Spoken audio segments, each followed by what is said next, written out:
আসসালামু আলাইকুম বন্ধুরা, welcome back to my channel. আপনারা সবাই কেমন আছেন? আশা করি অনেক ভালো আছেন। আলহামদুলিল্লাহ আমি অনেক ভালো আছি। আজকে আমি আপনাদের বানিয়ে দেখাবো চালতার আচার, একদমই সহজভাবে। আর এটা খেতেও অনেক সুন্দর, আর এটা অনেক দিন আপনারা সংরক্ষণ করে রাখতে পারবেন। চলুন তাহলে কথা না বাড়িয়ে শুরু করি। তো আমি এখানে দুটো চালতা নিয়েছি। চালতা দুটোকে আমি ভালোভাবে ধুয়ে একদম পাতলা পাতলা করে এখানে কেটে নিয়েছি। দেখুন এই সাইজের একদমই পাতলা পাতলা করে কেটে নিয়েছি।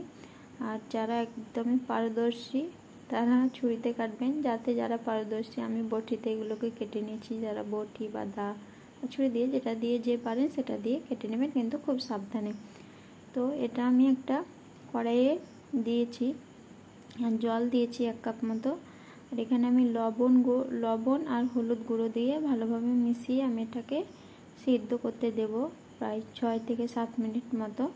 তো এটাকে আমি ভালোভাবে মিশিয়ে দেখুন এটা সিদ্ধ করে নিয়েছি 7 মিনিটের মতো। তো দেখুন একদম পারফেক্ট সিদ্ধ হয়ে গেছে। তো এটাকে আমি এবার একটা ছাঁকনির সাহায্যে আমি এটাকে এবার ছেঁকে নেব। তো এটাকে আমি তুলে সাইডে রেখে দিলাম। এখানে আমি একটা কড়াই নিয়েছি, কড়াইয়ের মধ্যে আমি নেব সরিষার তেল। তো আমি এখানে সরিষার তেল নিয়েছি। তেলটা হালকা গরম হয়ে এলে আমি এখানে 1 টেবিল স্পুন দিয়ে দেব পাঁচফোড়ন, আর একটা তেজপাতা, আর 4 টুকরো মতো রসুন কুচি করে কেটে নিয়েছি। তো এটা আমি দিয়ে নিলাম। এটাকে ভালোভাবে নেড়ে চেড়ে নেব, যতক্ষণ না কাঁচা গন্ধটা চলে যায় ততক্ষণ আমি এটাকে নেড়ে চেড়ে নেব, ওই 1 মিনিটের মতো। তো আমি এটাকে ভালোভাবে নেড়ে চেড়ে নিয়েছি। এখানে আমি এবার ওই চালতাগুলোকে দিয়ে নেব। চালতাগুলোকে দিয়ে আমি এটাকে ভালোভাবে নেড়ে চেড়ে নেব। দেখুন আমি ভালোভাবে নেড়ে চেড়ে নিয়েছি। এই আচারটা বানানো একদমই সহজ, যে কেউ এটা বানিয়ে নিতে পারবেন আর অনেক দিন এটা সংরক্ষণ করতে পারবেন। এটা খেতেও অনেক সুন্দর লাগে আচারটা। এখানে দিলাম হলুদ গুঁড়ো আর লঙ্কা গুঁড়ো দিয়ে ভালোভাবে এটাকে মিশিয়ে নিচ্ছি। আবার এটাকে আমি ভালোভাবে নেড়ে চেড়ে মিশিয়ে নিয়েছি।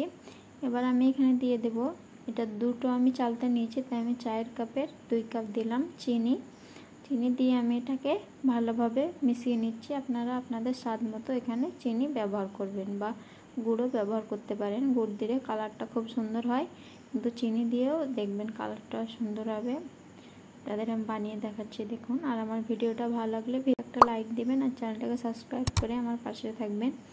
তো দেখুন চিনিটা গলে এসেছে। আমি এবার এটাকে ঢাকা দিয়ে রেখে দেবো। আমি কিন্তু কোনো ফুড কালার বা কাশ্মীরি মরিচ আমি কিছুই এখানে ব্যবহার করিনি। বাড়িতে থাকা উপকরণ দিয়ে বানিয়ে দেখাচ্ছি আপনাদের, আপনারাও বানিয়ে নিতে পারবেন। তো আমি এটাকে দেখুন কিছুক্ষণ 2-3 মিনিটের মতো আমি ঢাকা দিয়ে রেখেছিলাম। তারপরে আমি এটাকে ঢাকনাটাকে খুলে আবার নেড়ে চেড়ে দিয়ে আমি এখানে পাঁচফোড়ন গুঁড়ো করা দিয়ে দিলাম। আমি এখানে আর অন্য কোনো মশলা ব্যবহার করিনি। পাঁচফোড়ন আর শুকনো লঙ্কা গুঁড়ো করে রাখা ছিল, ওটাই আমি এখানে ব্যবহার করলাম। তো আমি এটাকে দিয়ে ভালোভাবে এটাকে আমি নেড়ে চেড়ে নিচ্ছি।